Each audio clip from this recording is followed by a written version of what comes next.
Current Roger Gracie versus Rickson Gracie in his prime. Who wins and how? This was a question posted on Reddit by Joe Cyber, who went on to tag me on this, calling me out for my opinion.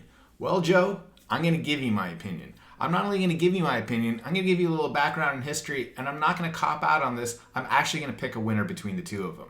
I'll go one step further. I'll make an analysis and prediction based on Prime Rickson versus Prime Roger Gracie. Now, the matchup today wouldn't make a whole lot of sense. Rickson Gracie's 62 years old, has significant mileage on him, has 8 herniated discs, although people that have gone and trained with him to the fashion that he can train with right now still feel that his technique's as sharp as ever, his pressure's incredible still. Roger Gracie is also 39 at the time of this recording. He's retired from MMA and competition and jiu-jitsu for the last couple of years right now. Although he could probably step in and compete and be very successful at this point right now, it's safe to say at the age of 39, you're going to be on a bit of a decline. It'd be hard-pressed to say that this is his prime right now. You know, to me, it's a lot like those GOAT debates between Jordan and LeBron. Two incredible players of different eras. Although, it's fun to make a comparison between the two of them. You know, my real interest in doing this is kind of analyzing what made each of these people great between Rickson and Roger, and possibly what we can learn from that. I'll also go on and say I've been fortunate enough to train at Rickson's Academy when he was teaching, never actually rolled with him, so I have some insight on his game, and I have the opinions of a lot of people that I respect that have some insider information. Roger's information is much more out there. You can see his competition record pretty clearly all the way up from blue belt on. Speaking of blue belt, I actually had the fortune of rolling with Roger. I could say without shame, he beat my ass from one side of the academy to the other. When I got into jiu-jitsu in 1996, there were 4 men acknowledged as the champions of the Gracie family since they began to train in jiu-jitsu. This is not just recognition from the outside world, but a consensus from within the family of who the champion was behind closed doors. The Gracie family champions in order are Elio Gracie, Carlson Gracie, Halls Gracie, and Rickson Gracie. While many people consider Roger by legacy to be the 5th of the Gracie family champions, there's not been an official statement or acknowledgement from the family on this. This may be because by the time of Roger's generation, and that the very large Gracie clan had grown and somewhat fractured to the point it's difficult to get a general consensus about anything from all of them. Rickson Gracie was born on November 21st, 1958, and stands at 5 foot 9 inches tall and typically competed at about 180 pounds. Roger Gracie was born on September 26th, 1981, stands at 6 foot 4, and although he's competed as low as 185 in MMA, his natural weight class was at 100 kilos or about 220 pounds. Both men had great success in the absolute divisions of their respective days as well.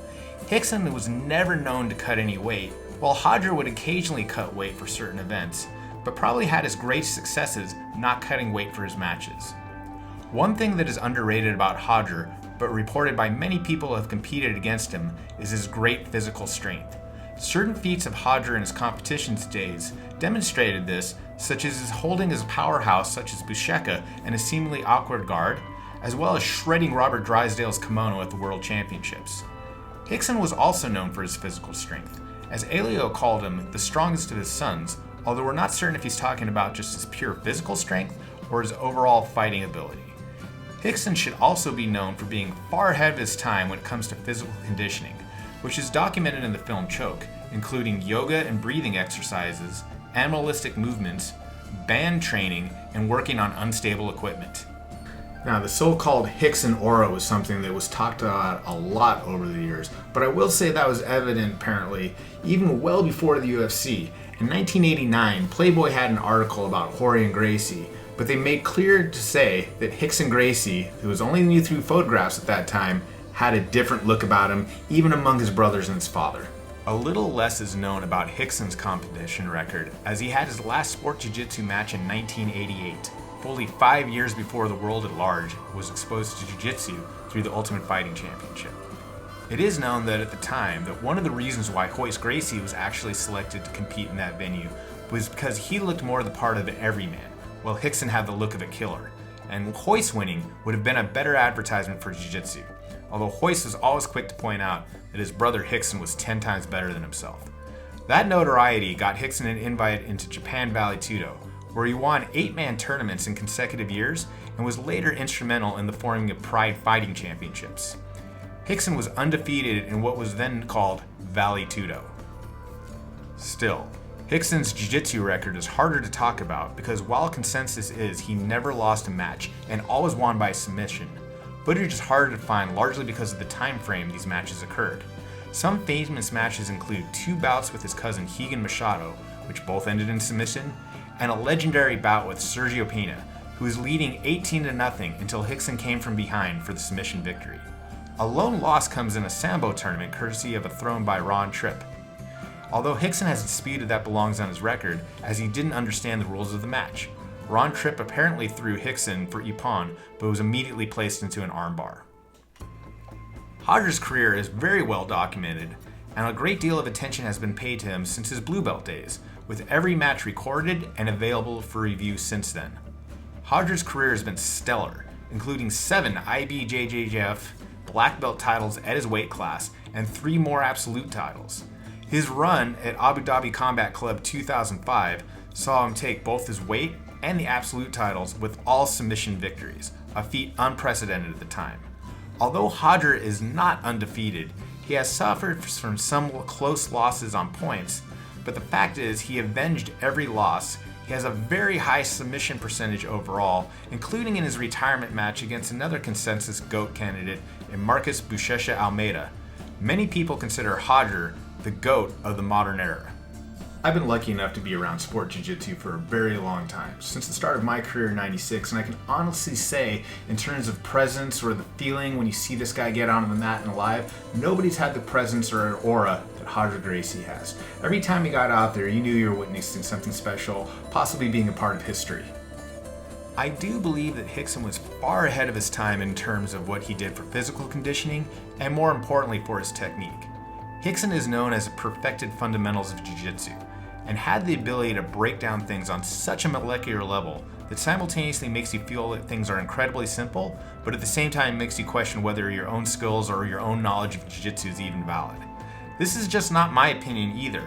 Countless other very highly regarded grapplers and black belts have said the same thing over the years.